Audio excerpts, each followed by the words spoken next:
సమయం ఎంతో వందనాలు తండ్రి. ఈ సిపిఎం వేదిక బట్టి ఎంతో వందనాలు. ఎంతో దూర దర్శనంతో భారంతో ఇద్దరు బిషప్స్ తండ్రి, సింగం గారు, భాస్కర్ గారు ఈ వేదికని స్థాపించటమే కాదు, ఎంతో ప్రయాసంతో ఈ వేదికని ముందుకు తీసుకొని వెళ్తున్నారు. ఇద్దరు బిషప్స్ ని కూడా దీవించండి, ఆశీర్వదించండి. అలాగే పోయిన వారము ట్యూస్డే దినంన జయప్రకాష్ అన్న ఎంతో ఆతిథ్యం చూయిస్తూ ఎంతో కృషితో తండ్రి ఆ సిపిఎం మీటింగ్, ఫిజికల్ మీటింగ్ని ఏర్పరిచారు.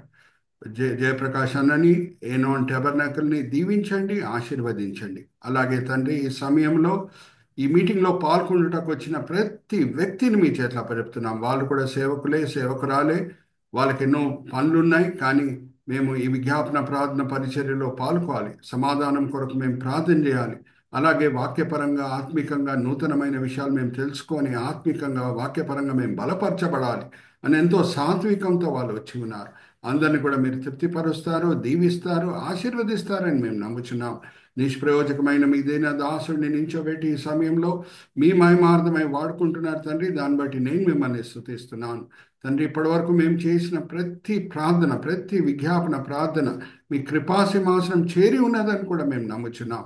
ఈ దినం, ఈ వేళ, ఈ పూట మీరు మా కొరకు ఏర్పరచుకున్న ఆత్మిక పాఠములు మా విశ్వాస నేతం నిప్పి బయలుపరుస్తారని నమ్ముచు ఈ వినపములు మేము యేసుక్రీస్తు పరిశుద్ధమైన నామమున వేడుకుంటున్నాం.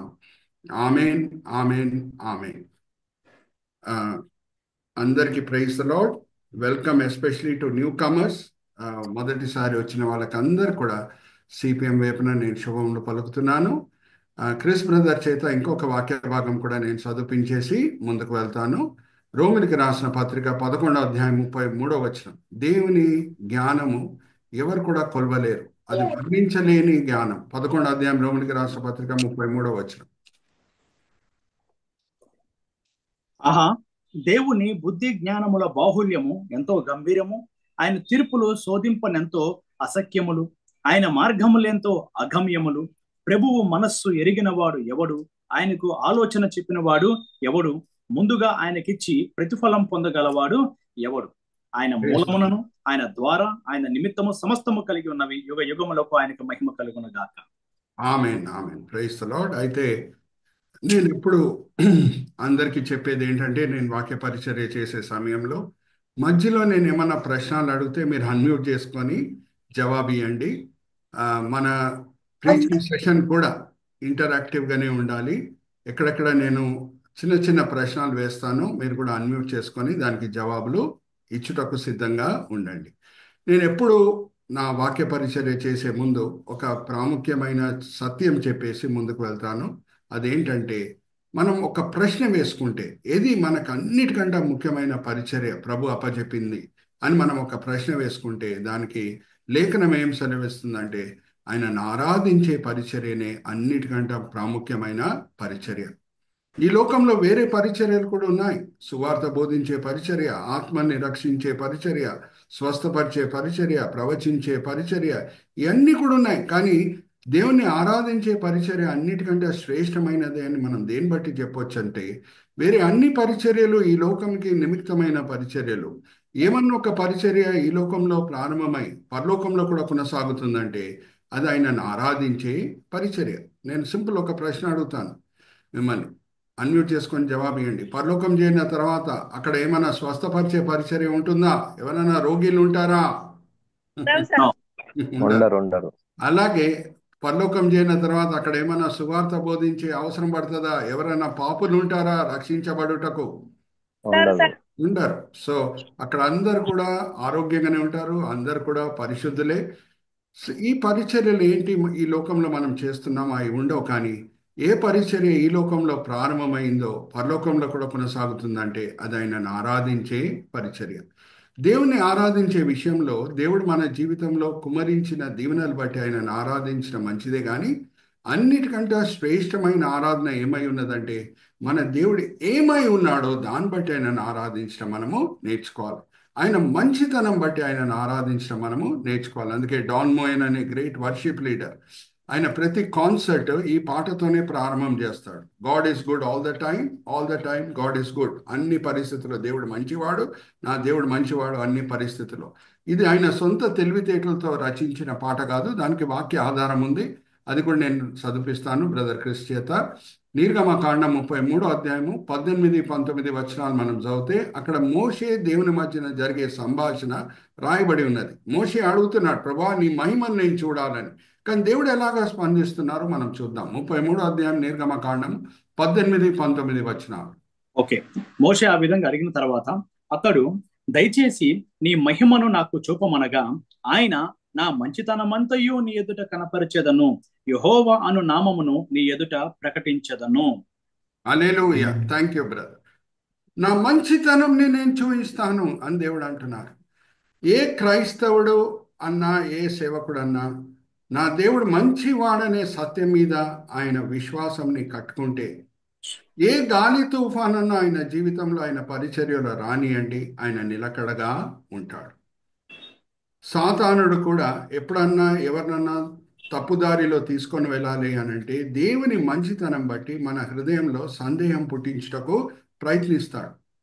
ఇంకా ఎటువంటి సందేహాలు తీసుకొని వస్తాడు, ఏ పద్ధతులు వాడతాడు అని అంటే కొంచెం అబద్ధం కొంచెం నిజం కలిపి మాట్లాడతాడు.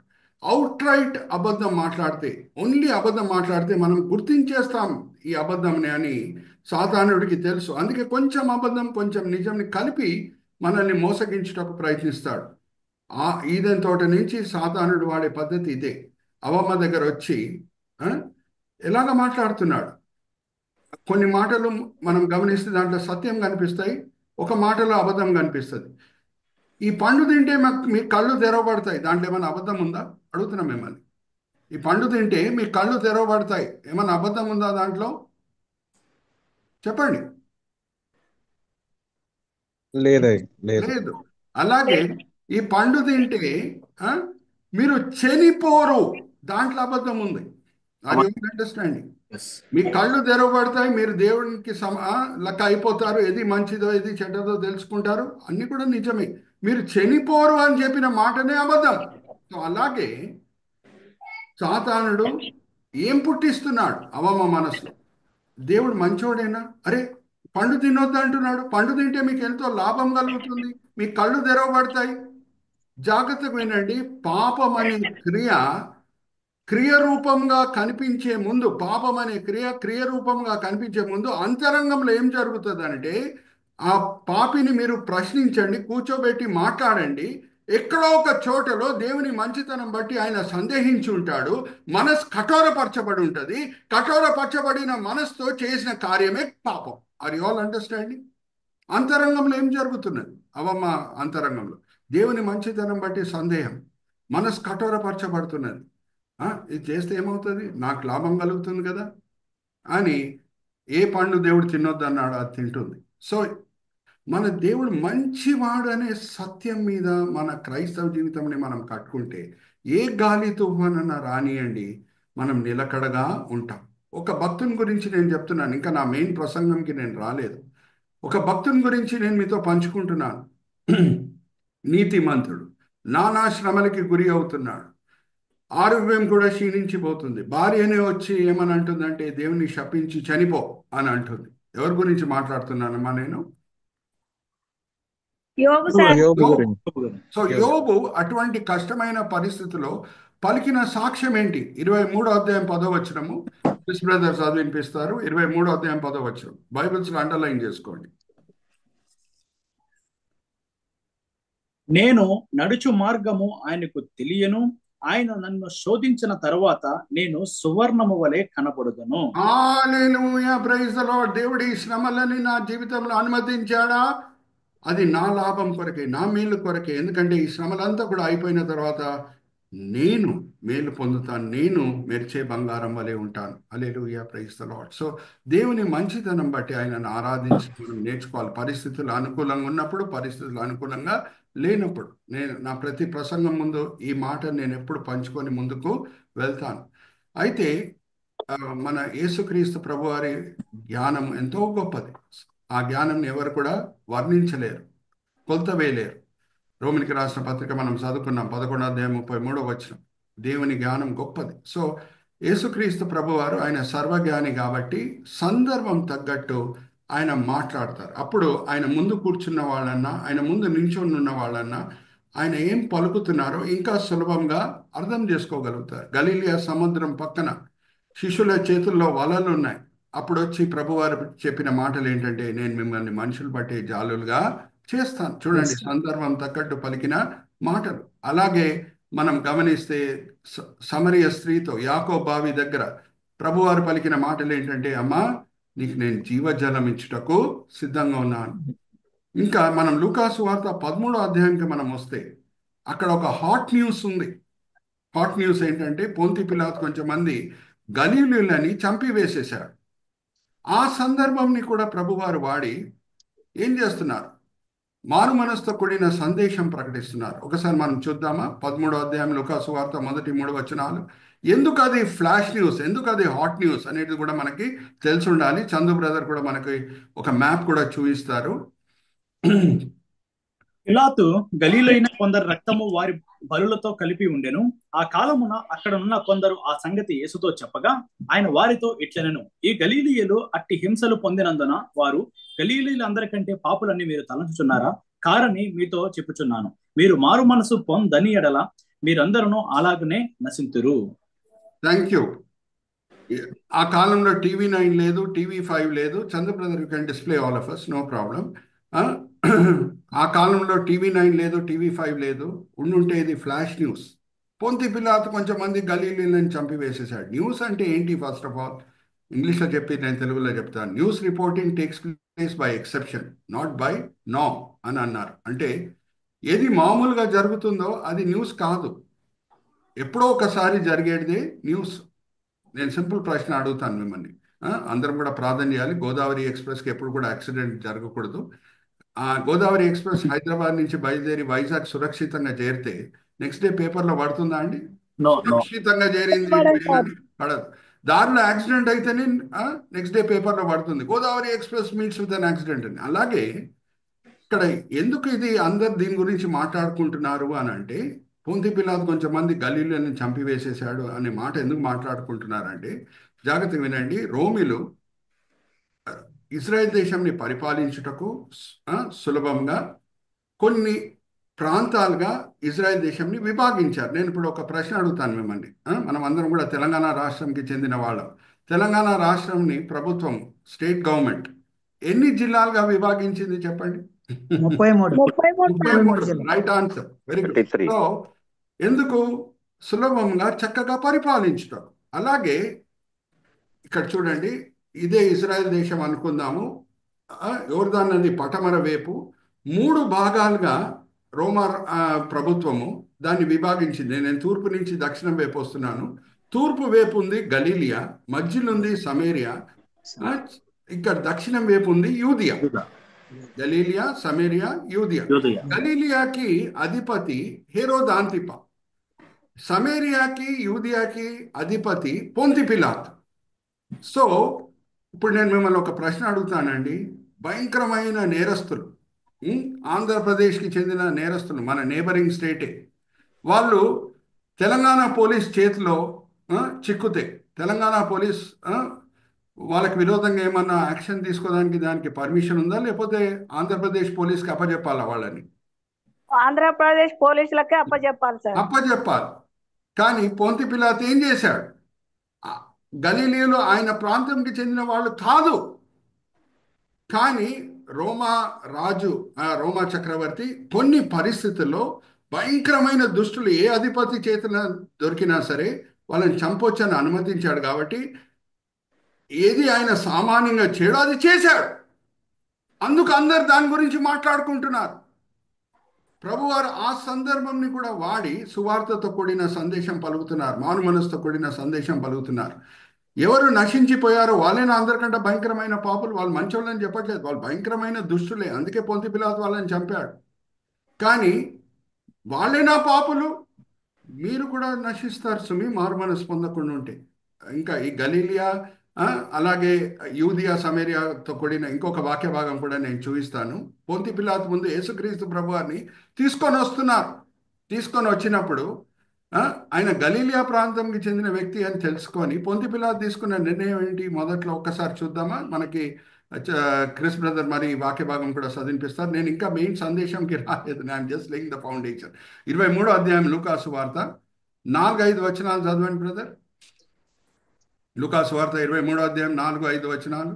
పిలాతు ప్రధాన యాజకులతోనూ జన సమూహములతోనూ ఈ మనుషుని యందు నాకు ఏ నేరము కనబడలేదు అనెను.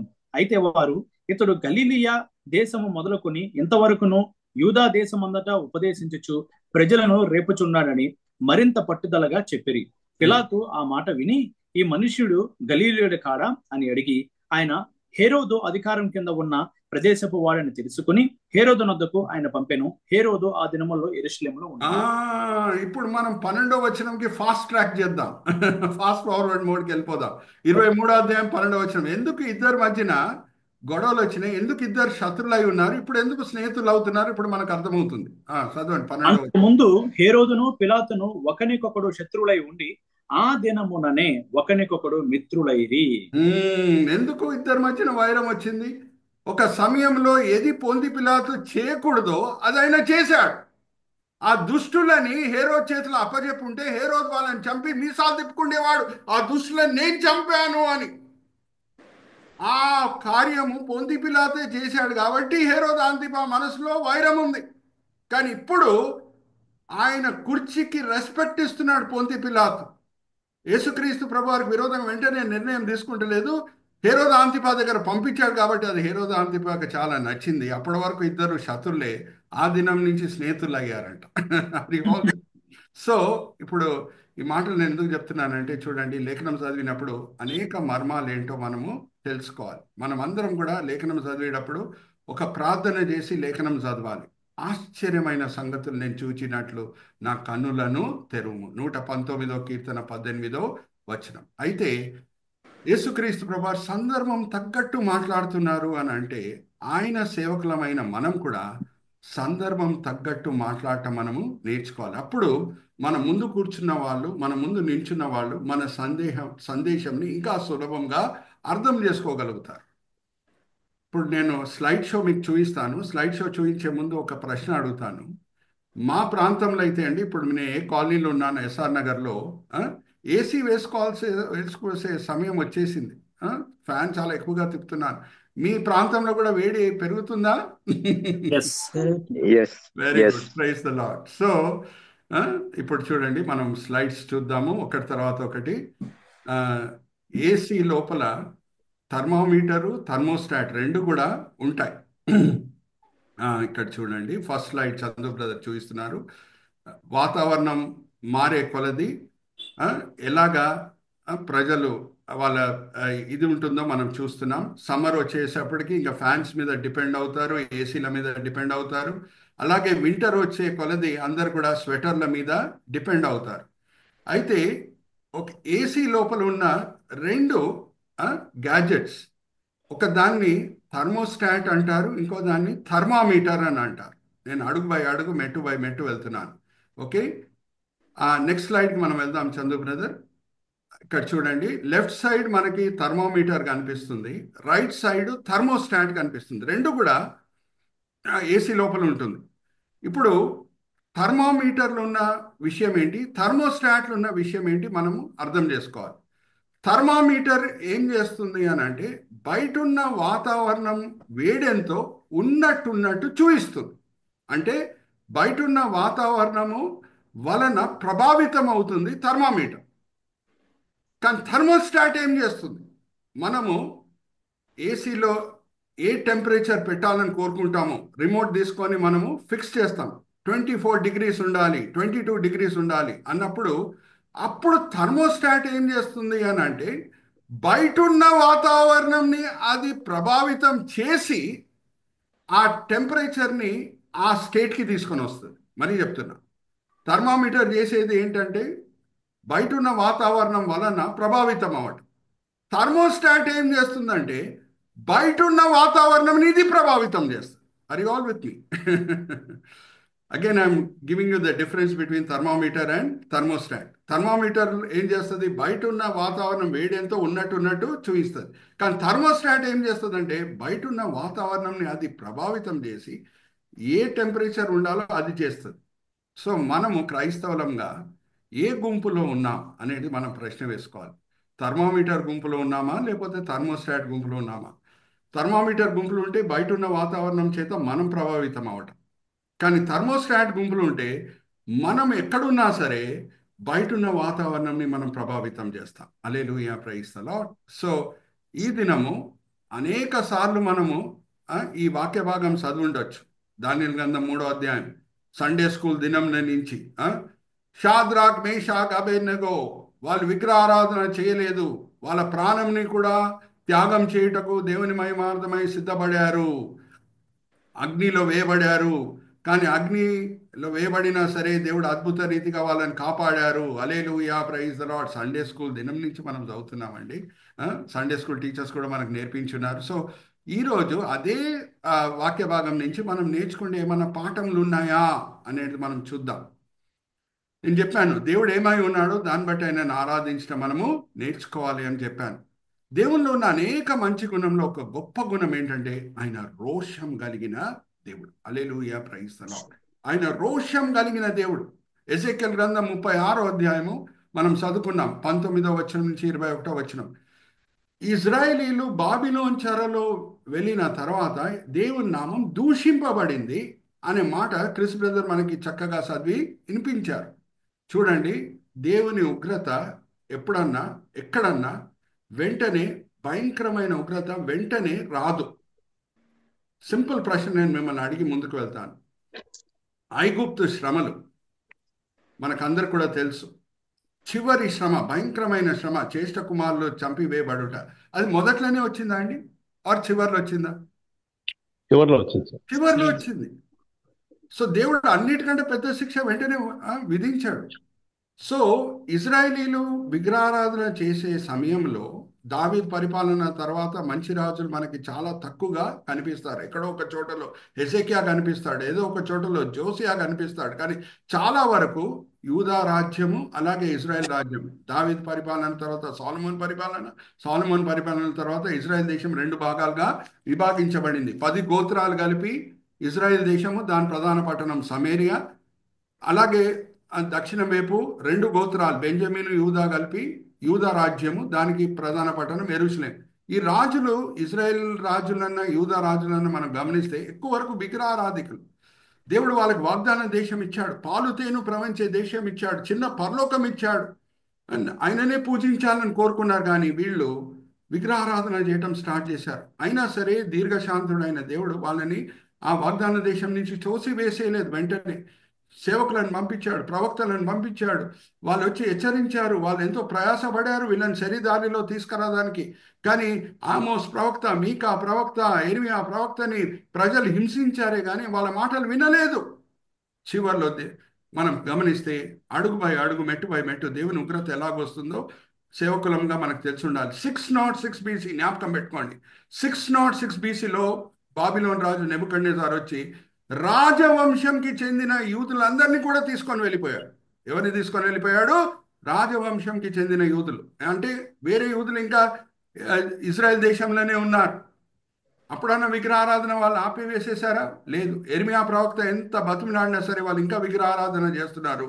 597 BCలో, జాగ్రత్తగా వినండి, 9 years తర్వాత వచ్చి వ్యాపారస్తులందరినీ కూడా నెబుకద్నెజర్ తీసుకొని వెళ్ళిపోయాడు చెరకి. అప్పుడన్నా విన్నారా దేవుని మాటలు? వీళ్ళు వినట్లేదు. అరే, రాజవంశంకి చెందిన వాళ్ళని తీసుకొని వెళ్ళిపోయాడు. ఆ రాజవంశంకి చెందిన వాళ్ళని దానియేలు, షాద్రాక్, మేషాక్, అబేద్నెగో కూడా ఉన్నారు. దాని తర్వాత వ్యాపారస్తులను తీసుకొని వెళ్ళిపోయాడు. అప్పుడన్నా వీళ్ళు మారు మనసు పొందాలి, అప్పుడు కూడా మారు మనసు పొందట్లేదు. మనసు కఠోరపరుచుకొని ఇంకా విగ్రహారాధన చేస్తున్నారు. చివరిలో 586 BCలో చివరి శిక్ష వస్తుంది. నెబుకద్నెజర్ వచ్చి యెరూషలేం ఆలయంని కూలగొట్టి, తగలబెట్టేసి, ఆ గోడలను కూలగొట్టి అందరినీ కూడా చెరకి తీసుకొని వెళ్ళిపోతున్నాడు. అప్పుడు జాగ్రత్తగా వినండి, ఇజ్రాయెల్ దేశం కి విరోధంగా ఉన్న పక్కన దేశములు, మోయాబు దేశ ప్రజలు, అమోనీయులు, అలాగే ఇదోమీలు, ఫిలిస్తీన్లు గేలీ చేయటం స్టార్ట్ చేశారు. వీళ్ళ దేవుడు వీళ్ళని కాపాడలేరు, వీళ్ళ దేవుడు వీళ్ళని కాపాడలేరు అని గేలీ చేయటం స్టార్ట్ చేశారు. అందుకే నేను ఎజెకియెల్ గ్రంథం 36వ అధ్యాయము 19వ వచనం నుంచి 21వ వచనం మొదట్లో చదివించాను. నా నామము దూషింపబడి ఉన్నది అని దేవుడు అంటున్నారు. నా నామము దూషింపబడి ఉన్నది. ఇజ్రాయేలీలు చెరకు వెళ్ళినప్పుడు అరే వీళ్ళ దేవుడు వీళ్ళని కాపాడలేకపోయారు అని ప్రజలు గేలి చేస్తున్నారు. అంతకీ శిక్షించింది దేవుడే. దేవుడే బాబిలోను రాజు చేతిలో వీళ్ళని అప్పచెప్పారు. కానీ ప్రజలు ఆ శత్రువులు అలాగా చూడట్లేదు. వీళ్ళ దేవుడు వీళ్ళని కాపాడుకుంటున్నాడు. ఇంకా నేను ఈ మాట కూడా మీతో పంచుకుంటున్నాను. ఏమనంటే భారతదేశం క్రికెట్ టీం ఎప్పుడన్నా వరల్డ్ కప్ గెలిచి తిరిగి వస్తే ఎయిర్పోర్ట్లో అందరూ హిప్ హిప్ హురే హిప్ హిప్ హురే అని అరుస్తారు, అవునా? సో ఆ హిప్ హిప్ హురే ఎక్కడి నుంచి ఒరిజినేట్ అయింది? యాక్చువల్లీ దాని అర్థం ఏంటో మనం అర్థం చేసుకుంటే, భారతదేశం క్రికెట్ టీం గెలిచి వచ్చినప్పుడు మనం హిప్పిపురే అనే మాట పలకం. హిప్పిపురే అంటే జెరూసలేం ఇస్ ఫాలెన్, ఎరుసలేం కూలిపోయింది, దాని అర్థం అది ఒరిజినల్ అర్థం. హిప్పిపురే అని మోయాబీలు, ఇదోమీలు, ఫిలిస్తీన్లు, ఇంకా అమోనీలు అందరు కూడా గేలి చేస్తున్నారు, వీళ్ళ దేవుడు వీళ్ళని కాపాడలేకపోయాడు అని. అయితే అటువంటి పరిస్థితిలో 586 BC తర్వాత ఇజ్రాయెల్ దేశం చెరకు వెళ్ళిపోయిన తర్వాత వీళ్ళు గేలి చేసే సమయంలోనే ఈ సంఘటన జరుగుతున్నది. హల్లెలూయా, ప్రైజ్ ద లార్డ్. షాద్రాక్, మేషాక్, అబేద్నెగో, జాగ్రత్తగా వినండి, మన దేవుడు రోషం కలిగిన దేవుడు. ఎలాగా మోయాబీలు, అమోనీలు, అలాగే ఇదోమీలు గేలి చేసి ఉండొచ్చో, మనకందరు కూడా యోబ్ గ్రంథము లో ఉన్న మొదటి అధ్యాయంలో ఉన్న సంఘటనలు పరిచయం అయి ఉన్నాం. ఏం జరిగిందో, సాతానుడు ఇప్పుడు కూడా పరలోకంకి వెళ్ళి వస్తాడా లేదా అడుగుతున్నా మిమ్మల్ని. వెళ్ళి మనకు విరోధంగా మాట్లాడతాడా లేదా? చెప్పండి, ఏమంటున్నాడు యోబు? దేవుని దగ్గర ఏం మాట్లాడుతున్నాడు? నువ్వు దీవించావు, అందుకు ఆయన వెంబడిస్తున్నాడు నిన్ను. ఆశీర్వాదాలు తీసేయి, దాని తర్వాత చూద్దాం అని సవాల్ వేస్తున్నాడు. అయితే జాగ్రత్తగా వినండి, ఆ సాతానుడు ఇజ్రాయేలీలు చెరకు వెళ్ళినప్పుడు ఎటువంటి మాటలు పలుకుండొచ్చు. అరే నువ్వు పాలు తేను ప్రవహించే దేశం ఇచ్చావు, కానీ వాళ్ళు విగ్రహారాధన చేశారు, నిన్ను తుణీకరించారు అని గేలి చేస్తాడు. ఇక్కడ ఆయన ప్రజలు మోయాబీలు, ఇదోమీలు, అమోనీలు కూడా గేలి చేస్తున్నారు, హిప్పిపురే హిప్పిపురే అని అంటున్నారు. ఇటువంటి పరిస్థితిలో ఈ సంఘటన జరుగుతున్నది. హల్లెలూయా, ప్రైజ్ ది లార్డ్. ఒక జ్ఞాపకం పెట్టుకోండి, కొత్త నిబంధనకి పాత నిబంధనకు ఉన్న వ్యత్యాసం ఏంటో ప్రతి క్రైస్తవునికి తెలిసి ఉండాలి. నేను ఒక వాక్య భాగం చదివిస్తున్నాను క్రిస్ బ్రదర్ చేత. అందరూ అనే మాట ఎన్నిసార్లు దాంట్లో పలకబడిందో మనం చూద్దాం. ఇది ప్రతి సేవకునికి తెలిసి ఉండాలి. పాత నిబంధన కొత్త నిబంధన వ్యత్యాసాలు ఉన్నాయి, కానీ ఒక్క ప్రాముఖ్యమైన వ్యత్యాసం ఏంటో మనకు అందరు కూడా తెలిసి ఉండాలి. 1 కొరింథీ 10వ అధ్యాయము మొదటి 4 వచనాలు చదవండి. దాంట్లో అందరూ అనే మాట ఎన్నిసార్లు వస్తుందో మనం చూద్దాం. సహోదరులారా, ఈ సంగతి మీకు తెలియకొనటం మాకు ఇష్టం లేదు. అదేదనగా మన పితరులు అందరూ మేఘము కింద నుండిరి, వారు అందరూ సముద్రములో నడిచిపోయిరి, అందరూ మోషేను బట్టి మేఘములోను సముద్రంలోను బాప్తిస్మం పొందిరి, అందరూ ఆత్మ సంబంధమైన ఒకే ఆహారం భుజించిరి, అందరూ ఆత్మ సంబంధమైన ఒకే పానము చేసిరి. Thank you brother. అందరూ అందరూ అందరూ ఎన్నిసార్లు వచ్చింది? 5 సార్లు. 5 times.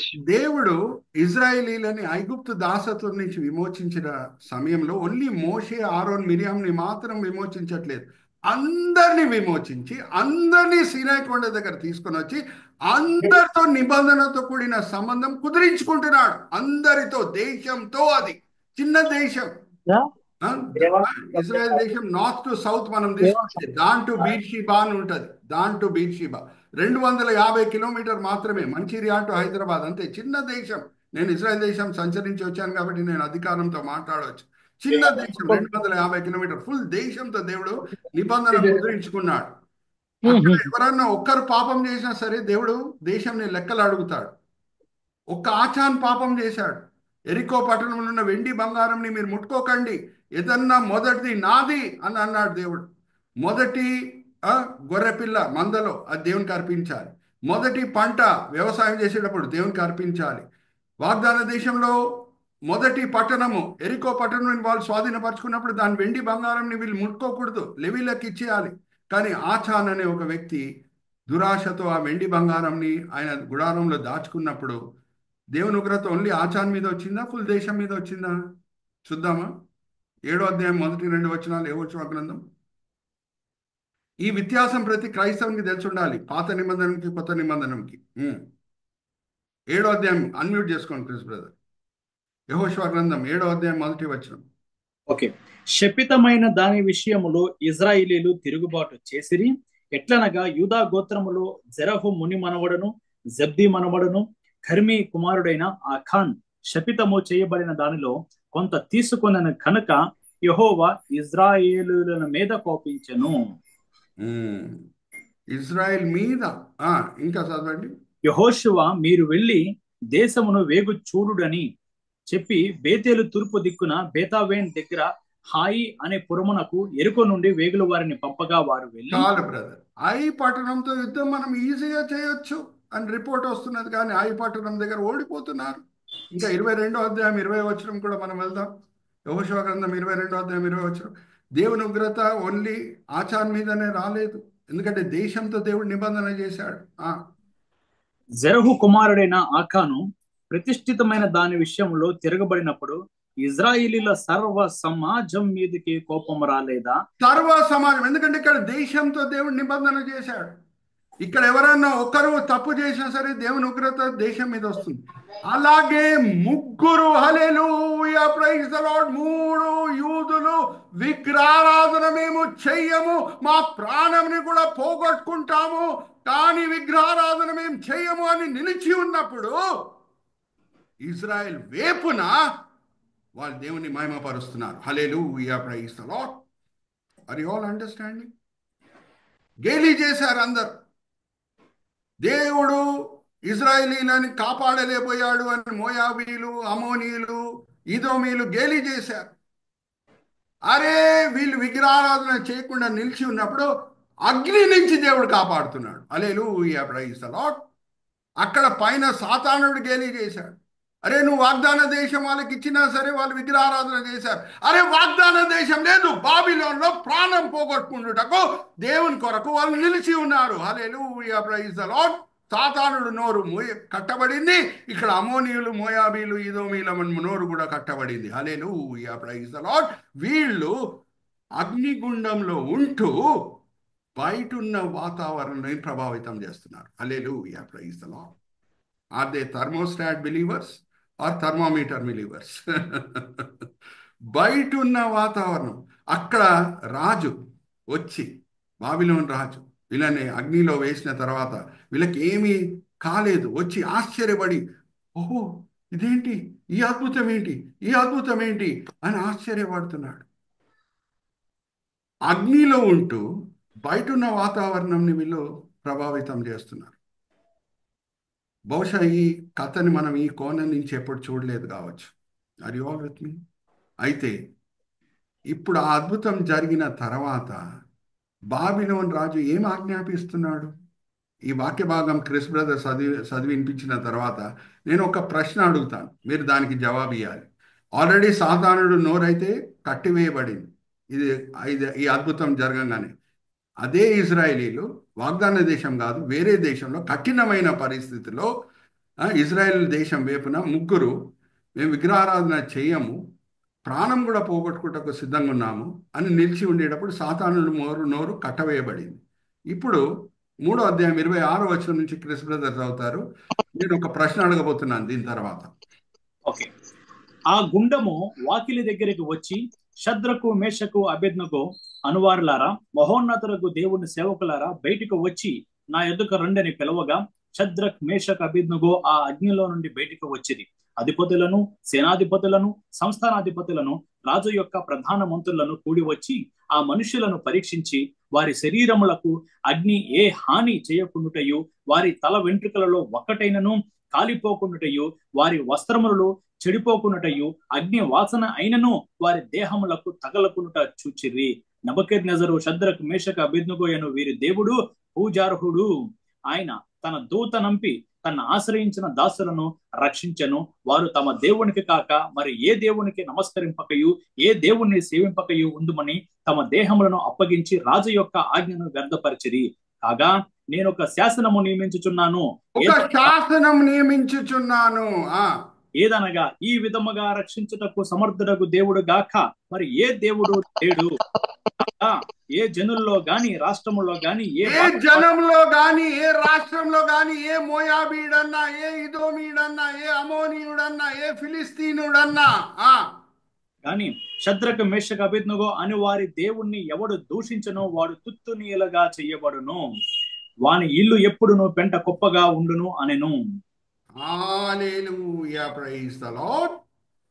ఇప్పుడు నేను అడిగే ప్రశ్న, ఇప్పుడు ఏ అమోనీయుడి కన్నా, ఏ మోయాబీయుడి కన్నా, ఏ ఫిలిస్తీనుడి కన్నా, ఏ ఇదోమీయుడి కన్నా హిపిప్ హురే అని అర్చుటకు ధైర్యం ఉంటుందా? No.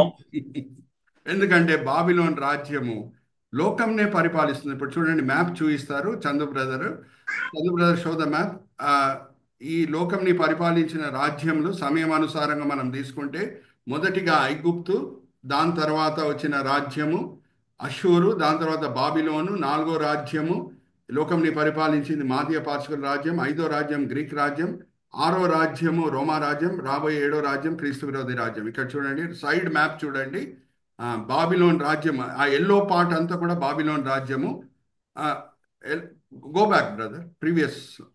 ఆ ఎల్లో పార్ట్ అంతా కూడా బాబిలోన్ రాజ్యం, లోకంని అది పరిపాలిస్తున్నది. హల్లెలూయా, ప్రైజ్ ది లార్డ్. సో లోకంని పరిపాలించే రాజు నెబుకద్నెజర్ ఆజ్ఞాపించింది ఏంటంటే, ఎవరన్నా గేలి చేస్తే యెహోవా దేవుణ్ణి, ఆయన ఇంటిని నేను పెంట కుప్పగా చేస్తాను, ఆయనని ఆ ఇంటి లోపలే ఉరి తీస్తాను. హల్లెలూయా, ప్రైజ్ ది లార్డ్. నేను ఇది ఒక సిరీస్గా స్టార్ట్ చేశాను. వచ్చే వారము వేరే భాగంలో కూడా నేను చెప్తాను. కేల్ ఫ్యాక్టర్ అంటే ఇంగ్లీష్లో అగ్నిగుండం. ఇంగ్లీష్లో ఏమంటారంటే కేల్ ఫ్యాక్టర్ని అగ్నిగుండము. నేను వాడే సీస్ ఏంటంటే, మొదటిగా కేల్ ఫ్యాక్టర్ అంటే అగ్నిగుండం, దాని తర్వాత కేవ్ అంటే గుహ, అక్కడ సింహం గుహలో ధాన్యాల్ని వేస్తున్నారు. మూడవది సెల్ అంటే చెర, పౌలు చెరలో ఉన్నాడు. ఇక్కడ చూడండి, వచ్చే వారం నేను కేవ్ అనే అంశం తీసుకుంటున్నాను. గుహలో ఉన్నాడు దానియేలు. దాని వలన ఏం జరిగిందో మనం చూద్దాం. దాని తర్వాత సెల్ అంటే చెర, దాని వలన ఏం జరిగిందో, పౌలు చెర లోపల ఉండి ఏం చేశాడో మనము చూద్దాం. సో ఈరోజు మనం చూసింది ఏంటంటే కేల్ ఫ్యాక్టర్ అంటే అగ్నిగుండం. అక్కడ ఉంటూ వాళ్ళు ఏం చేస్తున్నారంటే థర్మోస్టాట్గా పనిచేస్తున్నారు. వాళ్ళు ప్రభావితం అవ్వట్లేదు రాజు ఆజ్ఞ చేత, కానీ వీళ్ళు ఏం చేశారంటే వీళ్ళ క్రియల చొప్పున వీళ్ళు నిలిచి ఉండటం చేత ప్రపంచంని వాళ్ళు ప్రభావితం చేస్తున్నారు. షాద్రాక్, మేషాక్, అబేద్నెగో. ఆర్ యు ఆల్ విత్ మీ? బహుశా ఈ కోణం నుంచి మనం ఎప్పుడూ చూడలేదు. అయితే నేను ఈ మాట కూడా మీతో పంచుకొని ముగిస్తున్నాను. ఏంటంటే కొత్త నిబంధనకు వచ్చినప్పుడు సువార్త ప్రపంచమంతా కూడా వ్యాపించింది. Chandu brother, you can show all of us. ఈ వ్యత్యాసం మనకు అందరు కూడా తెలిసి ఉండాలి. పాత నిబంధనకి కొత్త నిబంధనకి. పాత నిబంధనలో దేవుడు చిన్న దేశంతో, ఫుల్ దేశంతో నిబంధన చేస్తున్నాడు. కానీ ఎప్పుడు కొత్త నిబంధన ప్రారంభం అవుతుందో, సువార్త ప్రపంచం అంతా కూడా వ్యాపిస్తున్నదో, ప్రతి స్థానిక సంఘంతో దేవుడు నిబంధన కుదిరించుకుంటున్నాడు. హల్లెలూయా, ప్రైజ్ ది లార్డ్. ప్రతి స్థానిక సంఘం ఒక చిన్న ఇజ్రాయిల్ వలె దేవుని దృష్టిలో కనిపిస్తుంది. ఇప్పుడు సింపుల్, నేను ఒక ప్రశ్న అడిగి ముగిస్తున్నాను. యేసుక్రీస్తు ప్రభువారు ప్రకటన గ్రంథం 2-3 అధ్యాయాల్లో మనం గమనిస్తే 7 సంఘాలతో మాట్లాడుతున్నారు. ఇప్పుడు నేను మిమ్మల్ని అడిగే ప్రశ్న ఏంటంటే, లౌదిక సంఘం ఉన్న లోటుపాట్లు బట్టి దేవుడు స్మిర్నా సంఘంని లెక్కలు అడుగుతున్నాడా? నో. అలాగే ఎఫీసీ సంఘం ఉన్న లోటుపాట్లు బట్టి స్మిర్నా సంఘంని లెక్కలు అడుగుతున్నాడా? లేదు. అంత కూడా ఒక దేశం లోపలే ఉన్న సంఘాలు, టర్కీ దేశం లోపల ఉన్న సంఘాలే. ఇప్పుడు కొత్త నిబంధనలో సువార్త ప్రపంచం అంతా కూడా వ్యాపించింది కాబట్టి ప్రతి స్థానిక సంఘంతో దేవుడు నిబంధన కుదిరించుకుంటున్నాడు. ఈ వ్యత్యాసం ప్రతి సేవకునికి తెలిసి ఉండాలి. పాత నిబంధన, కొత్త నిబంధన. పాత నిబంధనలో చిన్న దేశంతో, ఫుల్ దేశంతో దేవుడు నిబంధన కుదిరించుకుంటున్నాడు.